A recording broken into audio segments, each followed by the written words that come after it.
Welcome back to my YouTube channel Haris Parvez. اس video میں آج ہم ذکر کریں گے شریف خاندان کی سیاست اور جنسی ادب کے لحاظ سے ان کا کردار۔ 1991 میں شریف خاندان نے اپنے سیاسی مخالفین سابق گورنر پنجاب اور ذوالفقار علی بھٹو کے دستے راست غلام مصطفیٰ کھر کے خلاف ایک کتاب لکھوائی جس کا نام مائی فیوڈل لارڈ تھا، جو کہ پہلے انگریزی میں لکھوائی گئی اور پھر اس کا میڈا سائیں کے نام سے اردو میں ترجمہ کروایا گیا۔ اس کتاب کی اشاعت کا سارا خرچہ شریف خاندان نے خود کیا۔ یہ کتاب اس زمانے کی بیسٹ سیلر رہی اور اتنی رنگین کتاب کبھی منٹو نے بھی نہیں لکھی ہوگی۔ اس کتاب کا 39 زبانوں میں ترجمہ ہوا۔ تہمینہ درانی اس کتاب کی اشاعت کے بعد ایک انٹرنیشنل سٹار بن گئی۔ اس کتاب میں تہمینہ درانی نے غلام مصطفیٰ کھر کو ننگا دکھانے کے چکر میں اپنے اور اپنی بہن کے کپڑے بھی اتار دیے۔ اپنی زندگی کے رنگین گوشوں، سابقہ شوہر سے بے وفائی اور مصطفیٰ کھر کے مظالم کو ایک دیو ملائی انداز میں پیش کیا گیا۔ یاد رکھیے، تہمینہ درانی نے کئی بار عشق کیا تھا اور اس کا آخری عشق شہباز شریف سے ہوا تھا، جو کہ بلیک میلنگ اور ہوس کا امتزاج تھا۔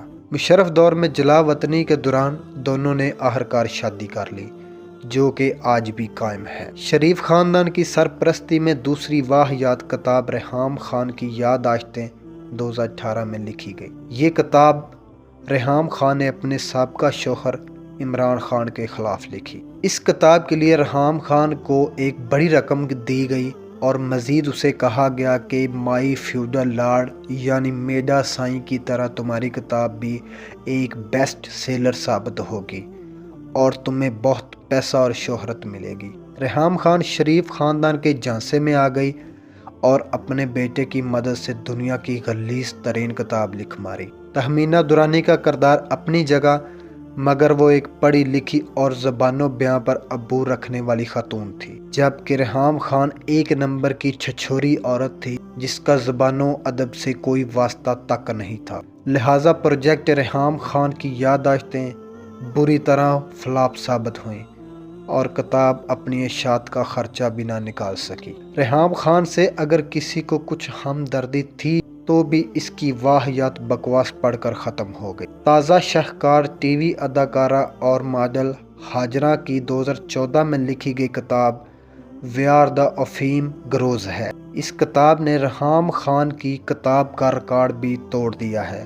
اس کے مطالعے سے لگتا ہے کہ جیسے یہ کتاب کسی ذہنی جنسی مریض نے لکھی ہو۔ اس کتاب میں عمران خان کو راسپوٹین اور جنسی ہوس کا ایک برا کردار دکھایا گیا ہے۔ مصنفہ نے لکھتے وقت حقائق اور صحت زبان کا ذرا بھی خیال نہیں رکھا۔ کتاب کے اسلوب سے ان کا اناڑی پن اور تعصب واضح نظر آتا ہے اور ان کا مقصد عمران خان کو نیچا دکھانا تھا۔ کتاب کی دوبارہ رونمائی عمران خان کے خلاف گزشتہ 18 ماہ سے چل رہے منفی پروپیگنڈے کا تسلسل ہے، جس کا یوتھ قوم بھرپور جواب دے رہی ہے۔ ان تینوں کتابوں کے حوالے سے آپ نے جانا کہ شریف خاندان کبھی بھی حقیقی سیاسی خاندان نہیں رہا۔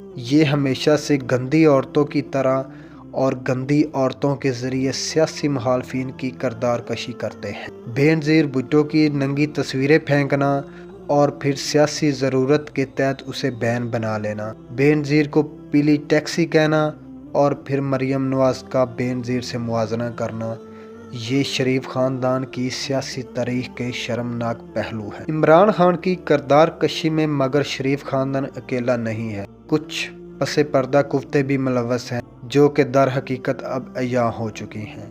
شریف خاندان کتابیں پڑھتا نہیں ہے مگر کتابیں لکھواتا ضرور ہے۔ گھٹیا جنسی ادب کی جب کبھی بھی تاریخ لکھی جائے گی، شریف خاندان کا اس جنسی ادب میں ذکر ضرور کیا جائے گا، اور شریف خاندان کا اس جنسی ادب میں ذکر نہ کرنا ان کے ساتھ بہت بڑا ظلم اور ناانصافی ہوگی۔ اور شریف خاندان کا شروع سے ہی جنسی ادب کے ساتھ دور دور کا واسطہ نہیں تھا، اور وہ ان کا عورتیں اور عورتوں کے ذریعے اپنے مخالفین کی کردار کشی کرنا شروع سے ایجنڈا رہا ہے، اور یہی شریف خاندان کی سیاسی تاریخ کے شرمناک پہلو ہیں۔